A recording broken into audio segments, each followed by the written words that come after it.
Bienvenue dans ce tuto Ready to Make où nous allons voir les étapes pour assembler Shelby. C'est un pantalon à 4 poches de type jean qui se distingue par sa longueur 7/8 et sa coupe ballon pour une allure bohème chic sans effort. Si vous aimez ce contenu, soutenez-nous en likant cette vidéo et abonnez-vous pour être averti des prochains tutos. Pour commencer, voici le récapitulatif du matériel nécessaire. Nous aurons à réaliser 4 poches plaquées, une ceinture élastiquée, 2 ourlets, une boutonnière, des surpiqûres et une ouverture à zip. Une fois qu'on a découpé les différents morceaux, nous allons commencer avec la préparation des morceaux devant 1A et 1B. On va surfiler le milieu devant de 1A et sur 1B, on va découper, enlever le surplus de marge au milieu devant. La parmenture, on va surfiler le pourtour arrondi et les poches dos, on va surfiler les bords supérieurs.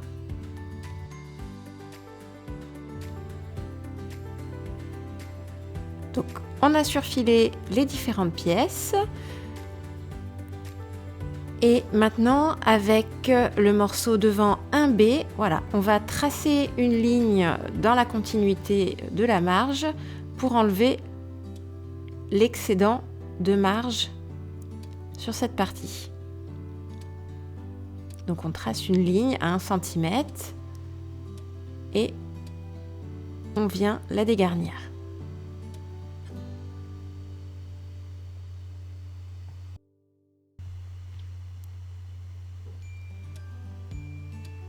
On va maintenant assembler chaque dessus de poche à sa doublure correspondante, endroit contre endroit. On épingle le long des pourtours et aussi sur les pans côtés.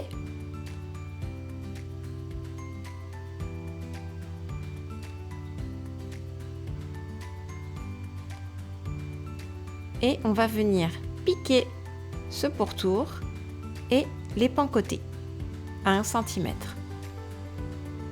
Donc on a fait nos piqûres.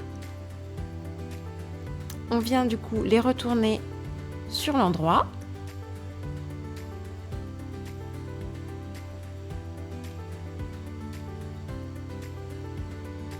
À l'aide d'un outil, on va bien écraser et ouvrir nos coutures par l'intérieur, préparer, façonner nos angles. Et à l'aide du fer à repasser, on vient écraser nos coutures et dans la mesure du possible, rabattre la doublure vers l'intérieur.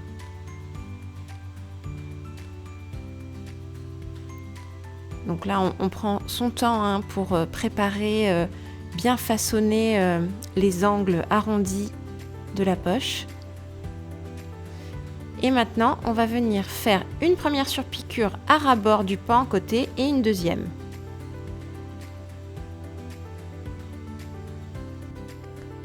Pour les poches dos, il y a des crans de part et d'autre des bords supérieurs. On vient plier, on fait un rempli le long de ces 2 crans envers contre envers. On vient marquer ce pli au fer.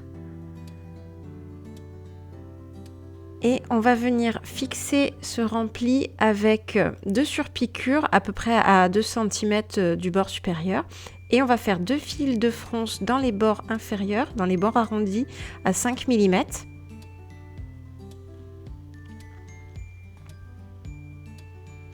Et on va venir froncer ces fils de fronce, voilà, pour former un petit peu l'arrondi des poches.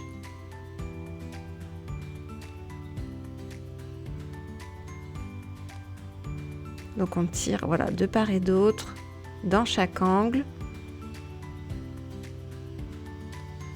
Donc on va venir rabattre les marges des poches sur l'envers à 1 cm.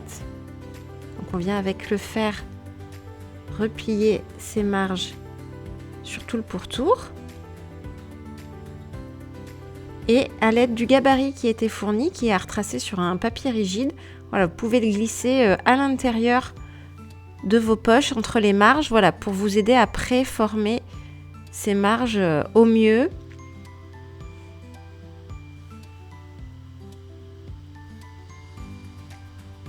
Et surtout, voilà, ça va être surtout dans les angles, les petits arrondis, que ça va vous aider à bien préformer vos poches.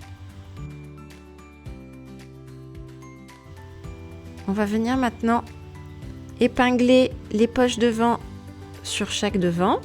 Donc il y a des crans, voilà, il y a des crans au bord supérieur et sur les côtés pour aider à se repérer par rapport au placement de la poche.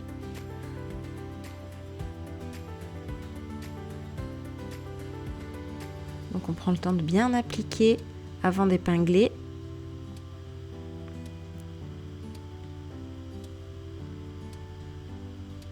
Sur le dos, il y a des repères qui étaient à reporter à l'aide du patronage en fonction de la poche et de la taille qui correspond.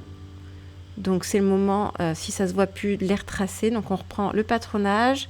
Il y avait les petits trous de repère qui permettent, voilà, hop, au stylo de se remémorer l'emplacement.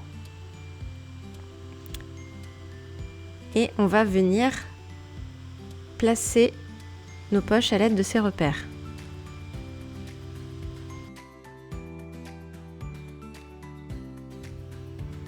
Et on va venir faire 2 surpiqûres sur le pourtour de chaque poche. Et sur le devant, pareil, sur le pourtour arrondi, on va venir faire 2 surpiqûres, une à ras-bord et une un peu plus vers l'intérieur. Donc on a fixé nos poches devant sur le pourtour, on a fixé nos poches dos également. Et donc pour fixer et bien maintenir ces poches dos, il y avait la possibilité d'utiliser soit des rivets, soit 2 points de renfort. Donc là on n'avait pas de rivets, on a fait 2 points de renfort, c'est-à-dire un point zigzag très serré.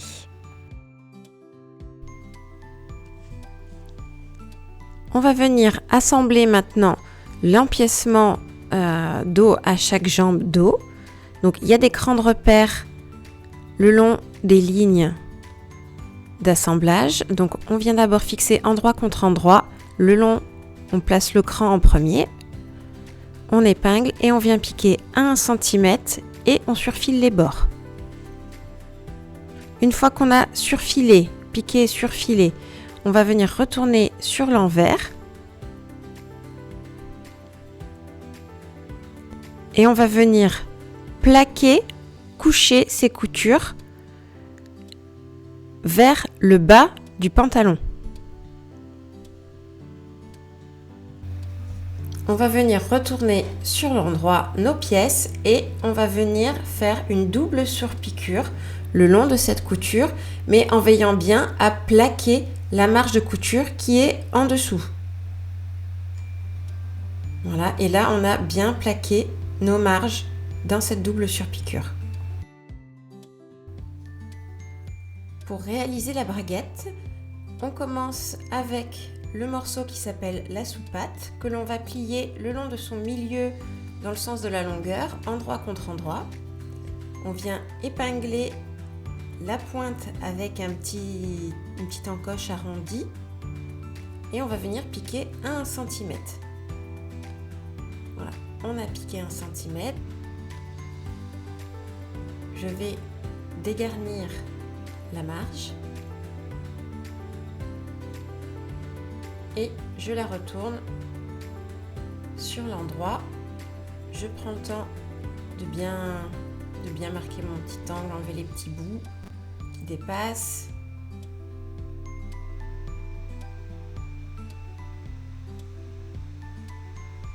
Et je viens la repasser.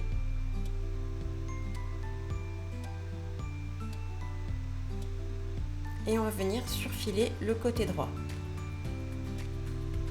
Là, on a surfilé. On va venir maintenant poser le zip, le mettre bord à bord avec le bord surfilé. On met bien le bord supérieur, on laisse bien les 2 cm du zip tels qu'ils sont présentés. J'épingle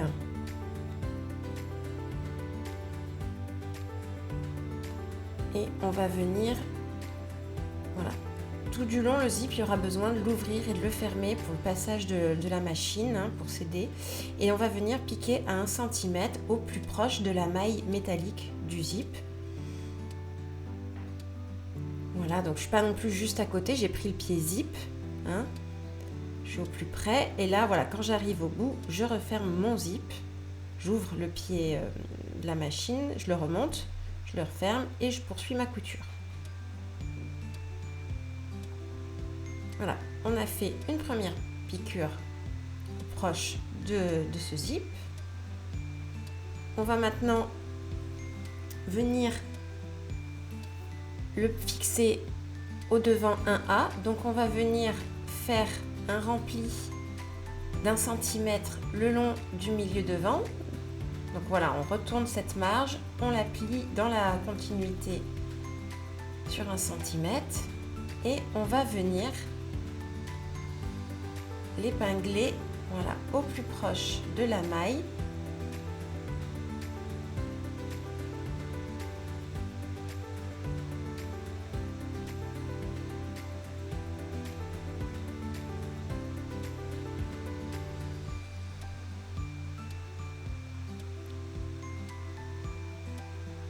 Voilà, et je vais venir faire une couture à ras-bord le long de 1A près du zip.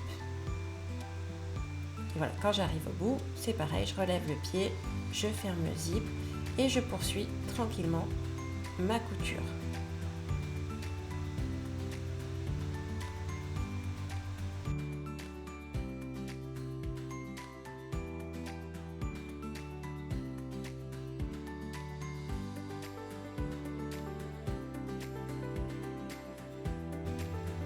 Donc là, on a fait notre surpiqûre.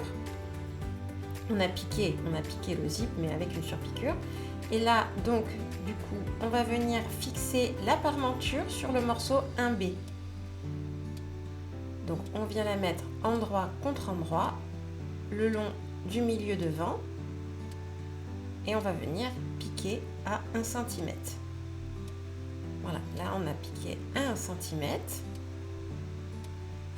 Et on va venir ouvrir au fer cette couture.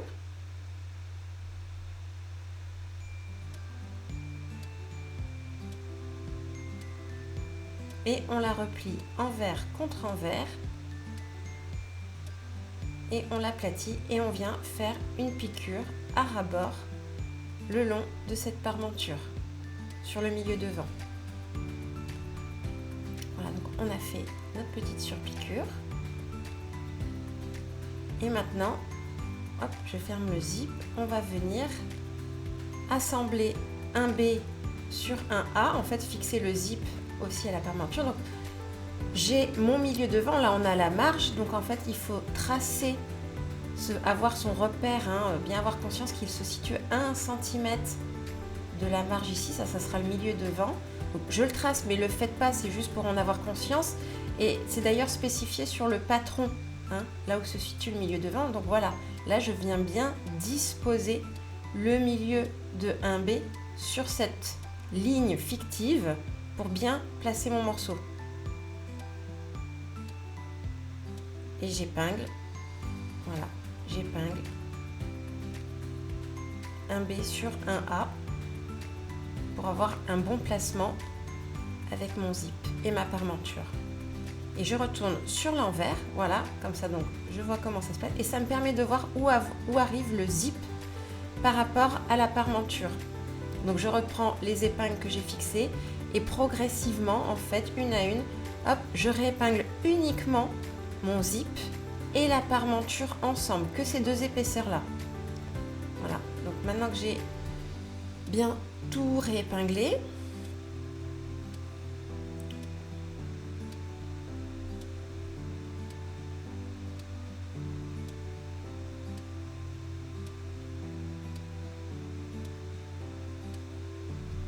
on met bien les épingles.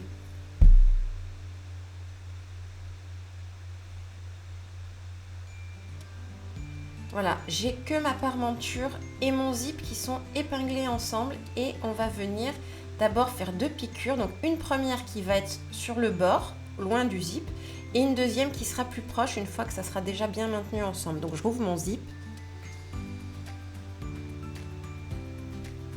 Et voilà, je vais venir avec le pied à zip, là, hop, je fais d'abord une première couture à l'opposé, enfin au bord le plus éloigné de la maille métal sur le zip. Voilà, donc c'est un peu une histoire de manipulation, de bien passer.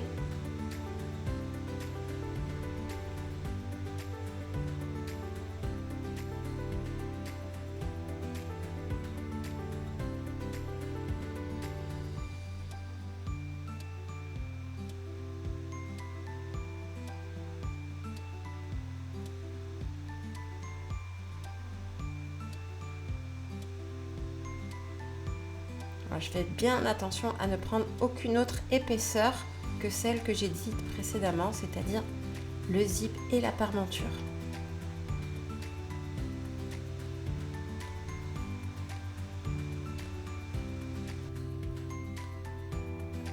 Donc là, j'arrive, hop, je remonte le zip, comme j'arrive proche du curseur. Voilà, je remonte pour qu'il ne me gêne plus avec mon pied presseur. Et voilà, là je me remets bien à plat et je poursuis ma première couture jusqu'au bout de la parmenture ou du zip.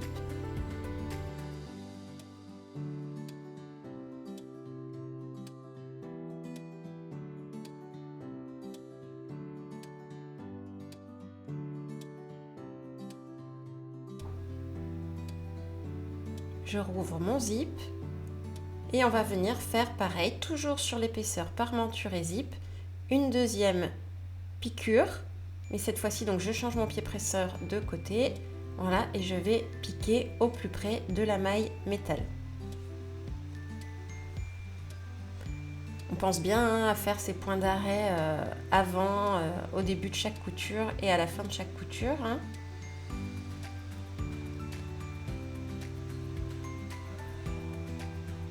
Voilà, là j'arrive assez proche. Encore une fois, hop, je referme le zip, le curseur.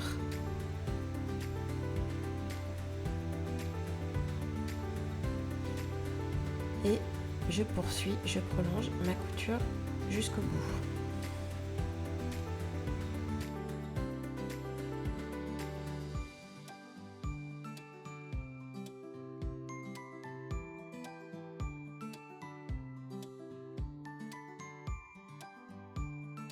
Donc là, hop, j'ai piqué mon zip avec la parmenture.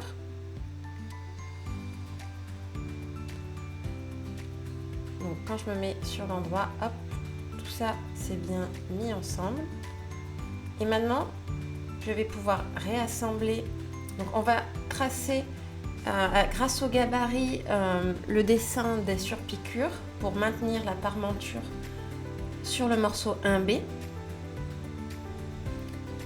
Vous pouvez utiliser des crayons qui partent après au repassage. À vous de voir, il y a des personnes qui aiment bien aussi faire un point de bâti. Donc, au choix, selon comment vous êtes plus à l'aise et votre niveau d'exigence dans les finitions.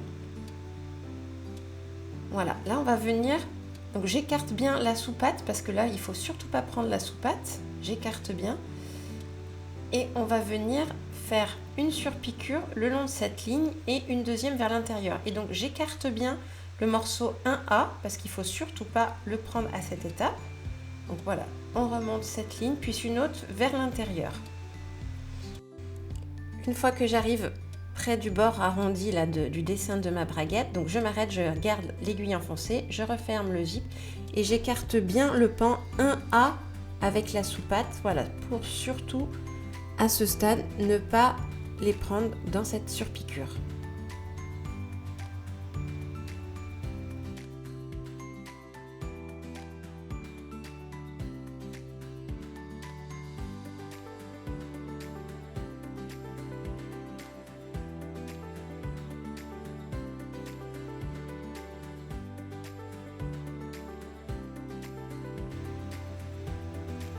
Et maintenant, on va venir faire une deuxième ligne vers l'intérieur.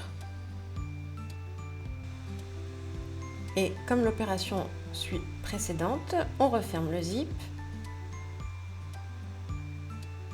À ce niveau-là, l'aiguille enfoncée, on pense bien réécarter un A et la soupate et on termine notre surpiqûre.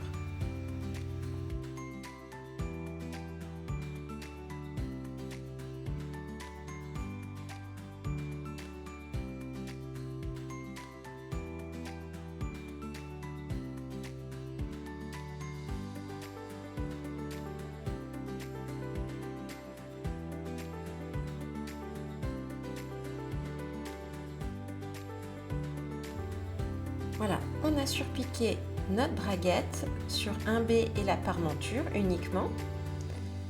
Et maintenant, on va venir rabattre la soupate à toutes ces épaisseurs pour venir rajouter 2 petits points de renfort à l'extrémité sur la première couture et sur l'arrondi de la deuxième couture. Voilà, qui va permettre de fixer cette soupate en protection de notre peau de la braguette.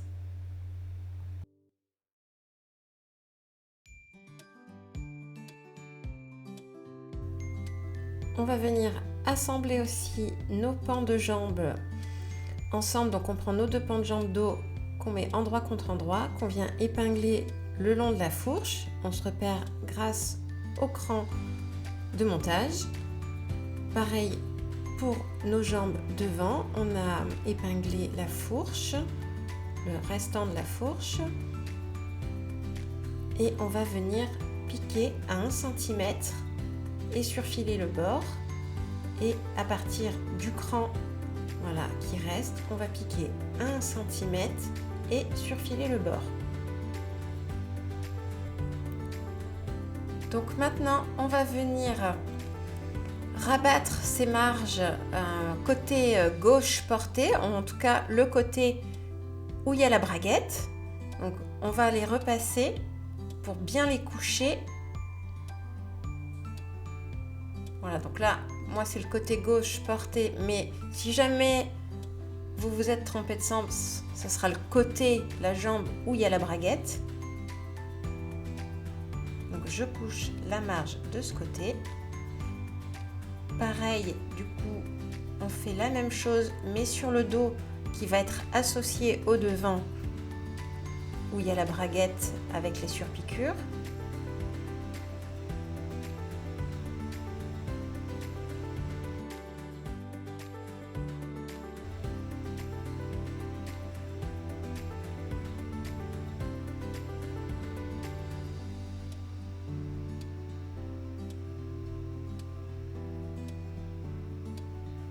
Et donc sur l'endroit, on va venir faire une double surpiqûre le long des coutures, donc une à ras-bord et une un peu plus loin pour venir fixer nos marges. Donc voilà, on a fait nos doubles surpiqûres sur le devant, sur la fourche du dos, et sur l'envers, on a bien fixé nos marges. Maintenant, on va venir épingler nos 2 pans, le pan dos au pan devant, le long de l'entrejambe. Donc, on vient épingler endroit contre endroit nos entrejambes. On cède des crans de repère.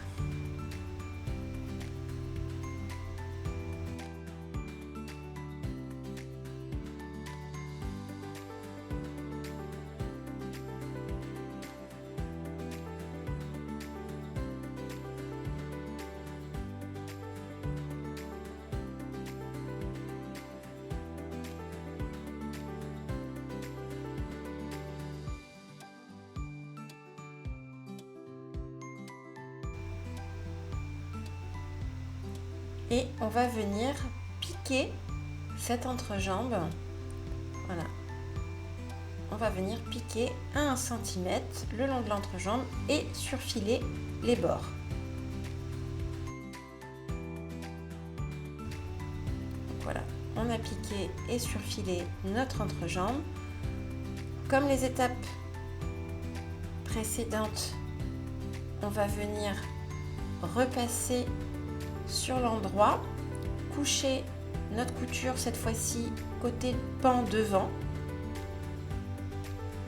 Voilà, je montre qu'on va venir coucher la marge de couture vers le pan devant au fer. Donc, je repasse une première fois sur l'envers.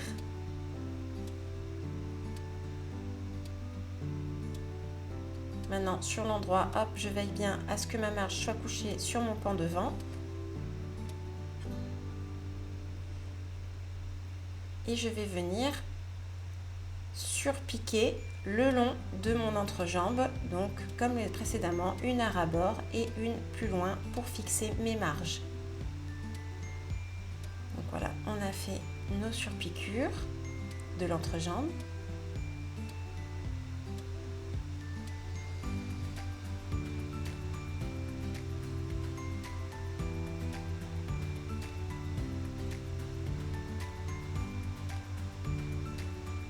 Maintenant, on va venir assembler.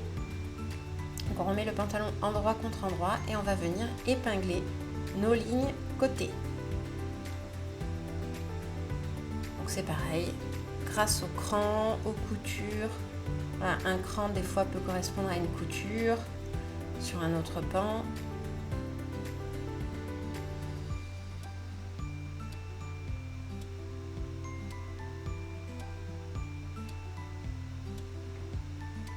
Voilà, et je vais venir piquer 1 cm les lignes côté. Et on va également surfiler les bords. Voilà. Donc on a piqué et surfilé nos lignes côté.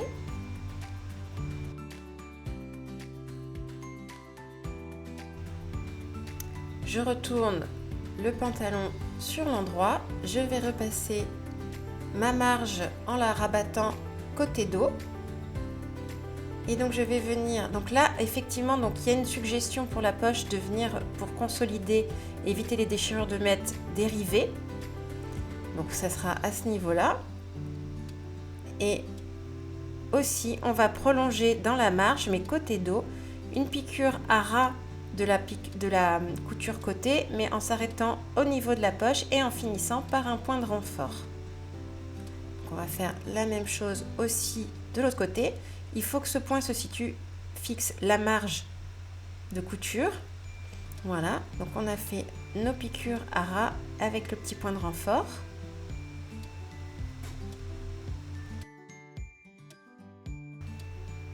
On va préparer nos passants avec la bande de passant, donc on vient épingler endroit contre endroit dans le sens de la longueur. On fait une piqûre à 1 cm.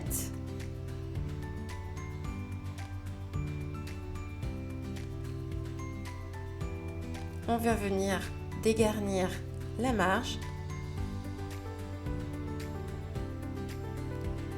On repasse, on ouvre la couture.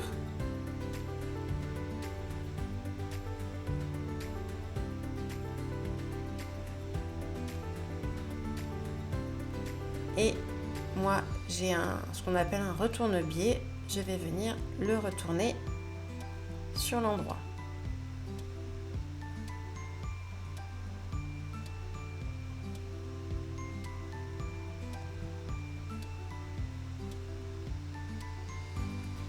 Voilà, donc là, on va venir bien le repasser et en mettant la couture bien au milieu, comme ça elle sera cachée quand on mettra les passants. Donc voilà, je repasse avec la couture bien au milieu.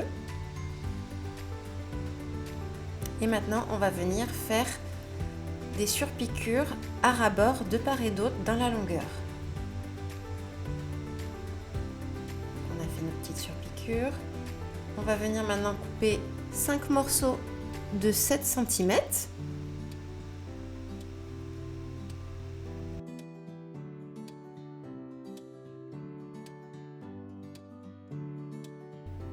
On va disposer nos passants au niveau de la ceinture. Donc on va mettre la couture vers nous. On peut se repérer, donc il y a le cran de la poche, là, les deux débuts de poche, pour mettre nos premiers crans sur le devant. La couture doit être vers nous. Sur le dos, j'en mets un sur le milieu dos.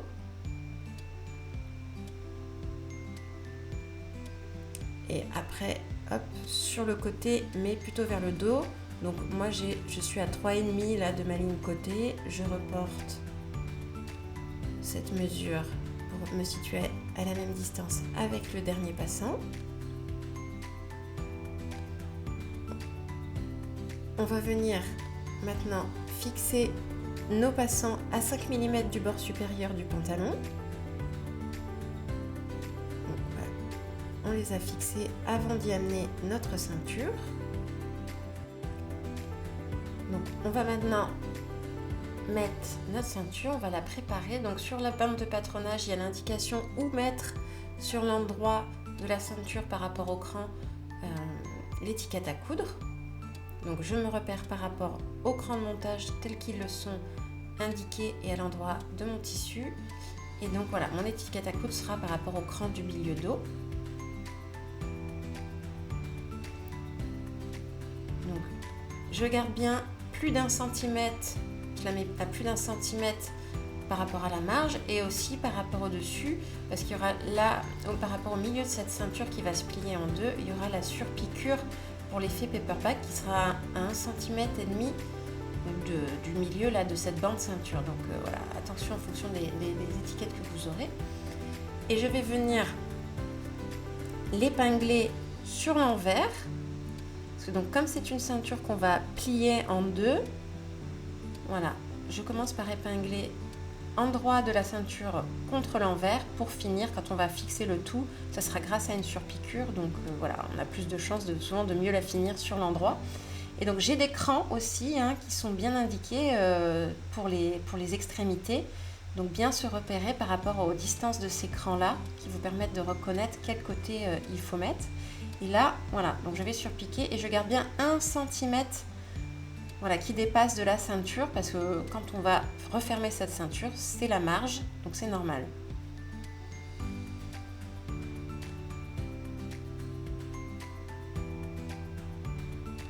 Voilà, je mets bien mes crans par rapport aux coutures ou aux autres crans.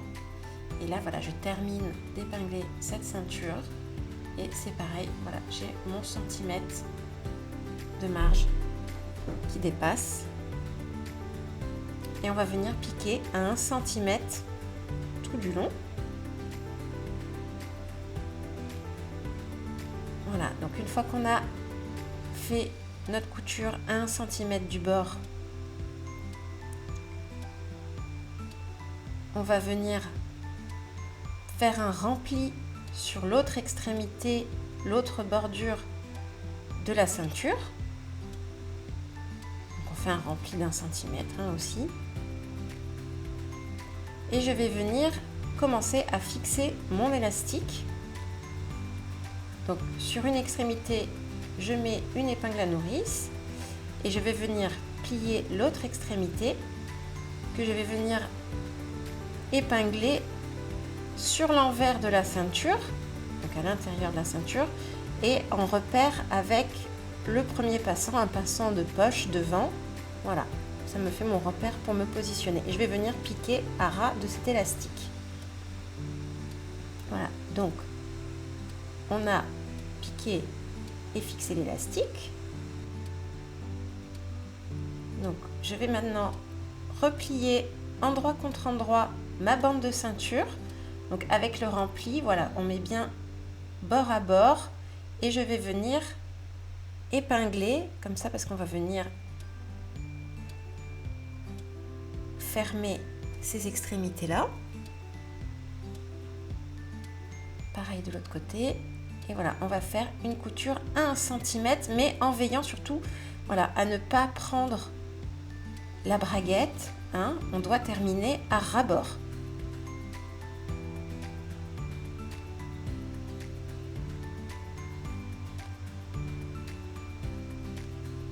Voilà, on a fait nos piqûres à 1 cm. On va venir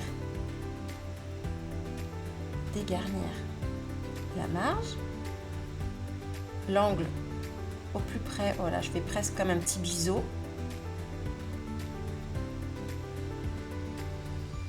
Je retourne hop, sur l'endroit.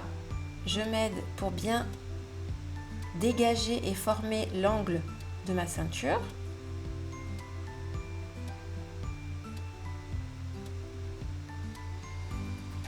Je donne un petit coup de fer, hop, pour repasser ma première couture. Voilà.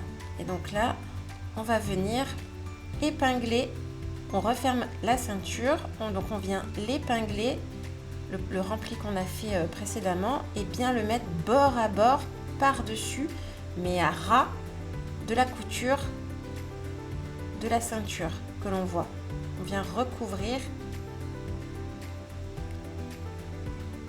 à ras bord.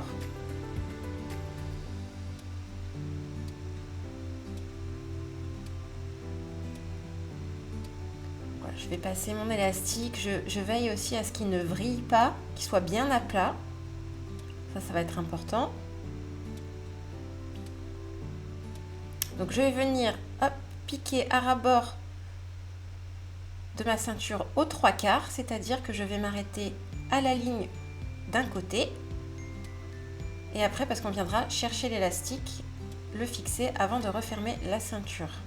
Donc voilà, hop, j'ai fait ma piqûre, ma surpiqûre qui partait du début jusque là à la ligne côté. Je fais attention à bien maintenir mon élastique à plat dans cette ceinture.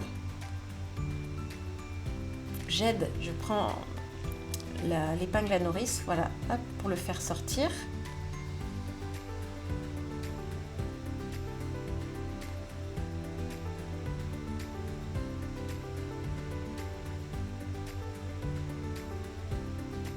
Et on va venir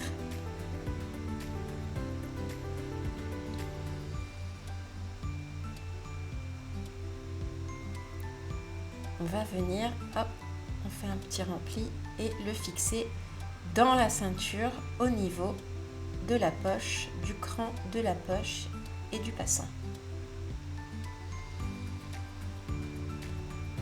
Voilà, donc on va piquer à ras bord cet élastique. Voilà, j'ai fixé mon élastique et je vais pouvoir maintenant refermer par-dessus ma couture mon élastique en poursuivant la première couture qu'on a fait précédemment.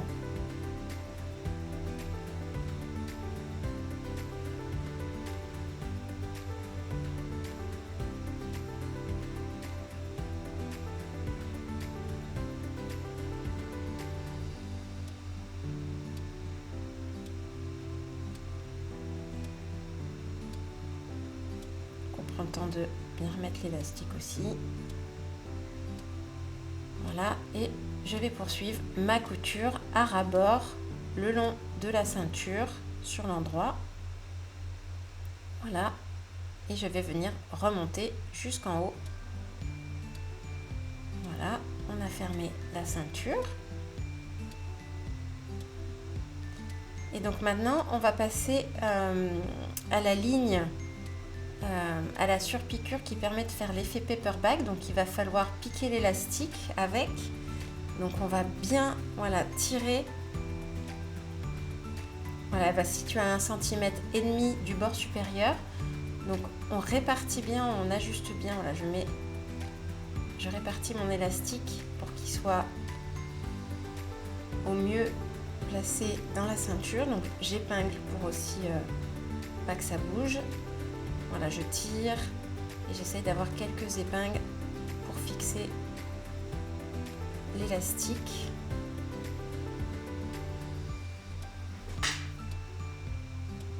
Et je vais passer maintenant, on va faire la surpiqûre pour fixer le tout. Donc voilà, on a notre effet paper bag.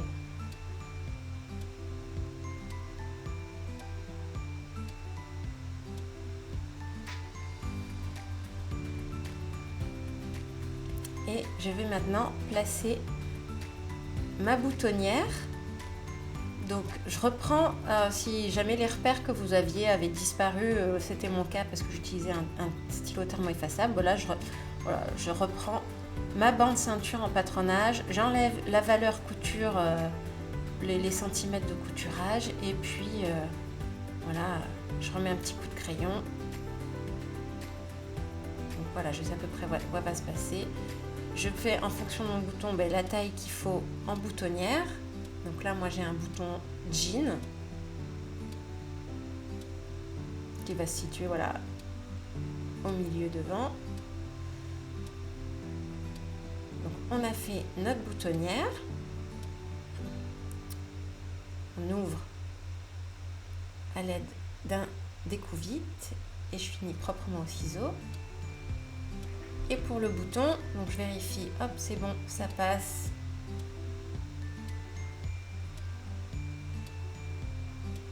Je ferme mon zip, je vérifie que mon bouton se place bien où j'avais prévu de le placer.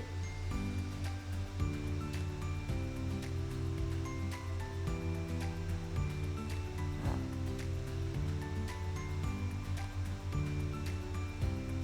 Et donc, je suis bien dans le prolongement avec mon zip. Et là j'ai un pointeur. Comme c'est un bouton de jean, hop, je fais mon trou dans la ceinture et je viens à l'aide de ma pince installer mon bouton de jean.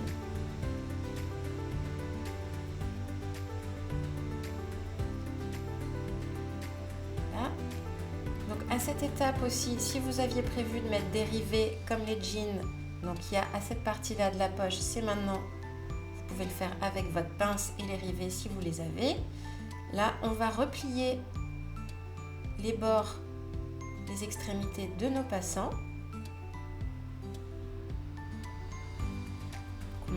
On les fait légèrement dépasser de la surpiqûre et on va venir les fixer à ras-bord. Voilà, j'ai fixé tous mes passants de ceinture.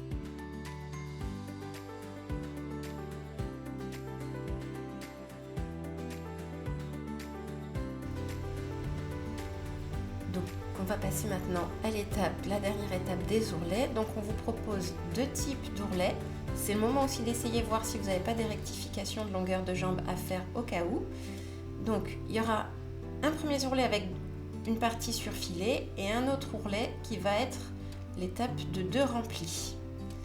Donc on va commencer par un premier rempli à 1,5 cm.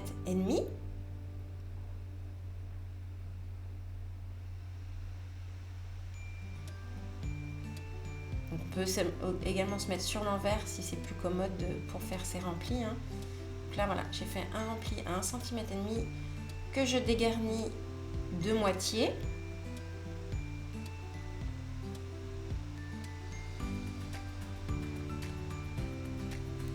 L'autre ourlet, je vais venir surfiler la bordure. Voilà, j'ai surfilé. Et donc, lui, il y avait des crans qui indiquaient où se plaçait justement le rempli de l'ourlet, donc à adapter aussi en fonction de la longueur que vous souhaitiez lui donner. Voilà, et je vais venir faire le rempli, l'ourlet, le long de ces crans. Donc, il est à 3 cm.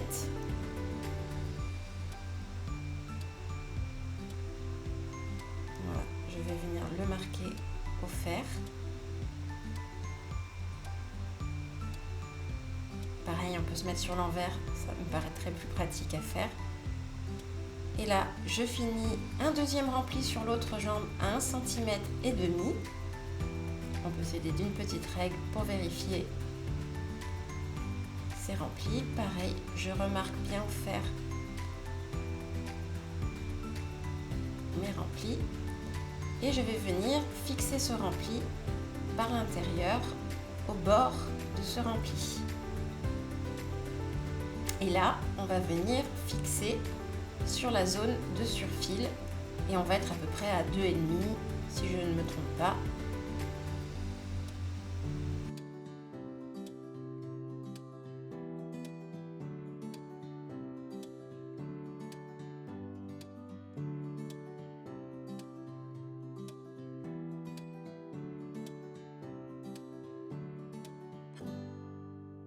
Merci d'avoir regardé cette vidéo. À bientôt pour de prochains tutos.